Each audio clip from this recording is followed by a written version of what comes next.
ప్రియమైన దేవుని పిల్లలారా, ఈరోజు మీ జీవితంలో ఒక ముఖ్యమైన ప్రశ్న ఉండొచ్చు. నేను చాలా ప్రార్థిస్తున్నాను, కానీ ఫలితం ఎందుకు కనిపించడం లేదు? దేవుడు నిజంగా నా జీవితంలో పనిచేస్తున్నాడా?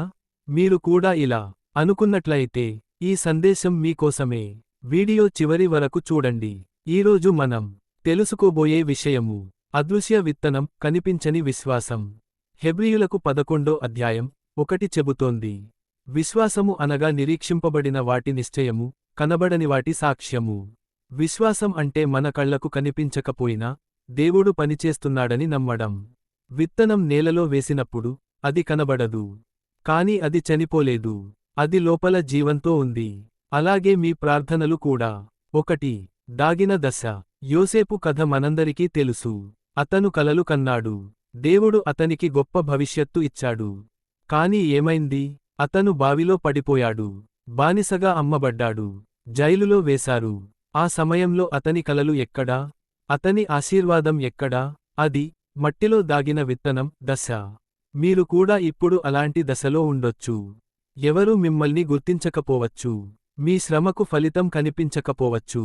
కానీ గుర్తుంచుకోండి, దేవుడు దాగిన దశలోనే గొప్ప పనులు చేస్తాడు. విత్తనం నేలలో దాగి ఉన్నప్పుడే దాని లోపల జీవం ప్రారంభమవుతుంది. 2. పెరుగుదల దశ. విత్తనం నేలలో ఉన్నప్పుడు మొదట బయటకు మొలక రావడం కాదు. ముందు ఏమి పెరుగుతుంది? వేర్లు. ఎందుకు? ఎందుకంటే వేర్లు బలంగా లేకపోతే మొక్క నిలబడదు. అలాగే దేవుడు మన జీవితంలో ముందుగా మన వ్యక్తిత్వాన్ని నిర్మిస్తాడు. మీరు ఎదురు చూస్తున్న ఉద్యోగం రావడం కంటే ముందు దేవుడు మీలో సహనం పెంచుతాడు. మీరు కోరుకున్న ఆశీర్వాదములు ప్రారంభమయ్యే ముందు దేవుడు మీలో వినయం పెంచుతాడు. మీరు ఆశించిన ఆశీర్వాదం వచ్చే ముందు దేవుడు మీలో విశ్వాసం బలపరుస్తాడు. ఇది కనిపించని పెరుగుదల.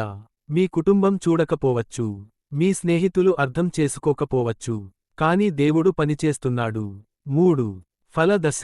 గలతీయులకు 6:9 చెబుతోంది, మీరు మేలుచేయుటలో అలసిపోకుడి, సమయమున ఫలమొందుదుము. గమనించండి, ఫలితం సమయమున వస్తుంది.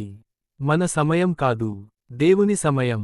యోసేపు ఒకరోజు జైలు నుండి నేరుగా రాజప్రాసాదానికి వెళ్ళాడు. దాగిన సంవత్సరాలు ఒక్కసారిగా ఫలమిచ్చాయి. దేవుడు ఆలస్యం చేయడు. ఆయన సమయం పరిపూర్ణం. ఈరోజు మీరు కన్నీళ్లు పెట్టుకుంటున్నట్లయితే రేపు మీరు సాక్ష్యం చెప్పబోతున్నారు. ఈరోజు మీరు దాగి ఉన్నట్లయితే రేపు దేవుడు మిమ్మల్ని వెలుగులోకి తీసుకువస్తాడు. ముగింపు సందేశం. ప్రియమైన సోదరులారా, సోదరీమణులారా, మీరు ఇప్పుడు మట్టిలో దాగిన విత్తనం దశలో ఉండొచ్చు. కానీ గుర్తుంచుకోండి, దాగిన విత్తనం చనిపోలేదు. కనిపించని విశ్వాసం వృధా కాదు. ఆలస్యం అనిపించిన సమయం దేవుని సిద్ధీకరణ సమయం. మీ ప్రార్థనలు వినిపించాయి. మీ కన్నీళ్లు దేవుడు చూశాడు. మీ విశ్వాసం ఫలితం ఇవ్వబోతుంది. చిన్న ప్రార్థన.